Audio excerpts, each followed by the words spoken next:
À quel âge doit-on baptiser un enfant? À quel âge doit-on baptiser un enfant?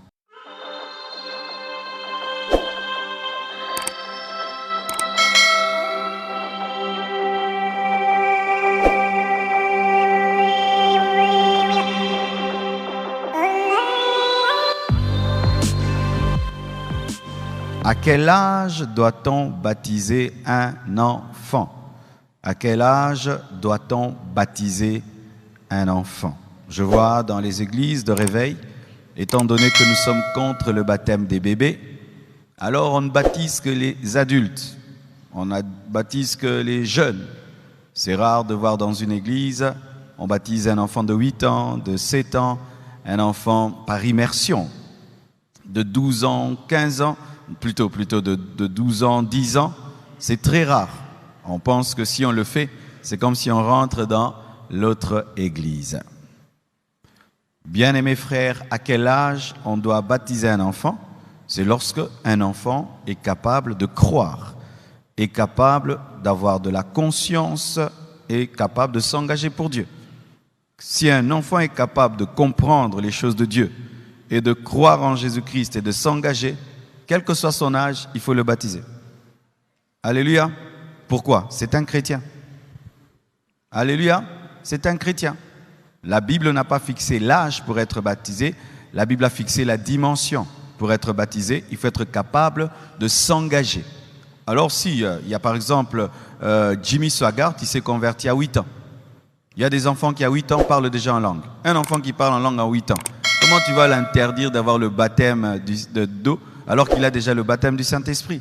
C'était ce que même Pierre avait dit. Si Dieu donne le Saint-Esprit aux païens, alors comment on peut leur refuser le païen, c'est-à-dire ceux qui ne sont pas des nations juives? Comment on peut refuser à Corneille d'être baptisé alors qu'il a déjà le baptême du Saint-Esprit?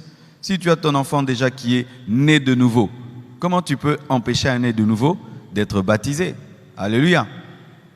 Alors, il n'y a pas un âge précis, mais il y a une dimension précise. Si un enfant est né de nouveau, c'est-à-dire il comprend Jésus, il ne va pas seulement à l'écodime pour aller, il a vraiment une intimité avec Jésus, il croit en lui, il s'engage à le servir, eh bien cet enfant, il faut le baptiser. Matthieu 28, versets 3 à 6. La Bible dit ceci. Je vous le dis en vérité, si vous ne vous convertissez et si vous ne devenez comme les petits enfants, vous n'entrerez pas dans le royaume des cieux. C'est pourquoi quiconque se rendra humble comme ce petit enfant sera le plus grand dans le royaume des cieux. Écoutez, et quiconque reçoit en mon nom un petit enfant comme celui-ci me reçoit moi-même. Mais si quelqu'un scandalisait un de ces petits qui croit en moi, un de ces petits qui croit en moi, un de ces petits qui croit en moi, alléluia, un petit, mais il croit en Jésus. Un petit qui croit en Jésus, ben, il peut être baptisé. Pas croire de récitation, ça veut dire vraiment il a reçu Jésus, il a rencontré Jésus, il lui a donné sa vie. Eh bien, cet enfant peut être baptisé parce que Jésus reconnaît aussi des petits enfants qui croient en lui. Un de ceux petits qui croit en moi, il vaudrait mieux pour lui qu'on suspendît à son cou une meule de moulin et qu'on le jetât au fond de la mer. À la Compassion, il fut un temps, l'écodime était tombé dans un piège de fixer l'âge du baptême. J'ai cassé ça.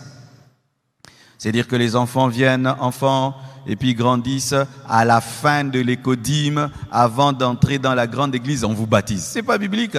Ça, c'est l'esprit religieux. Amen. Hein? Ça, c'est commencer maintenant à trop organiser l'église au point même de boucher l'action du Saint-Esprit. Non, je suis contre cela. À l'écodime, il faut qu'il y ait des baptêmes pour les enfants qui sont réellement nés de nouveau, convertis. Je connais une fille qui est à l'écodime. Elle a des visions comme Ézéchiel. Elle a des visions comme Jean de l'Apocalypse. Elle te parle de Jésus. Elle a des paroles de connaissance. Elle a le discernement des esprits. Et tu vas interdire à cette fille-là d'avoir le baptême alors que Dieu lui a déjà donné les dons du Saint-Esprit. Pourquoi? Parce que vous avez dit que nous, à l'écodime, c'est jusqu'à 13 ans. Et elle a 10 ans, 11 ans. Non, elle est digne d'être baptisée. Alléluia. Vous savez, le problème des églises de réveil, c'est que lorsque nous avons quitté l'église où nous étions, nous avons tout jeté, tout jeter comme tout est mauvais. Oui, le mal chez eux, c'est qu'ils font l'aspersion. Aussi, ils baptisent les bébés qui sont des inconscients. Mais quand un enfant est réellement né de nouveau, surtout que dans les églises de réveil, nous ne faisons pas baptiser pour porter une nouvelle veste, pour une fête. Donc nous, là-bas, on faisait des choses pour les fêtes et les vestes et des nouveaux vêtements. Et vraiment, l'enfant a une relation avec Dieu. Les parents le témoignent, les amis le témoignent, les frères et sœurs le témoignent. Il est digne d'être baptisé parce que Jésus reconnaît qu'il y a des petits enfants qui croient en lui. Et c'est important parce que des fois, il y a certains enfants qui ont besoin très tôt d'avoir conscience qu'ils ont vraiment une relation avec Dieu pour être utilisés puissamment par Dieu. Vous voyez des hommes comme Osborne, des hommes comme Jimmy Swaggart, 8 ans déjà, il est baptisé, 8 ans déjà, il est baptisé du Saint-Esprit. Il sait qu'il est chrétien. Vous voyez comment Dieu les a utilisés puissamment. Et tôt, un enfant est plongé dans l'œuvre de Dieu. Tôt, il fait des grandes choses et moins, il est exposé au mal et au péché. Alléluia. Donc, c'est ce que je crois. Et dans 1 Pierre 3, versets 21 à 22, que dit la Bible? Cette eau était une figure du baptême, qui n'est pas la purification des souillures du corps. On ne se fait pas baptiser pour être purifié dans son corps, mais l'engagement d'une bonne conscience envers Dieu. Un enfant qui est conscient et qui peut s'engager avec Dieu, qui a cru en Jésus-Christ, peut être baptisé. Et qui maintenant vous sauve, vous aussi, par la résurrection de Jésus, parce que le baptême est un engagement d'une bonne conscience envers Dieu. Donc ce n'est pas normal que nous puissions baptiser des enfants qu'à partir de 15 ans, 16 ans, 17 ans, il n'y a aucun verset biblique pour cela. Amen. Ça va?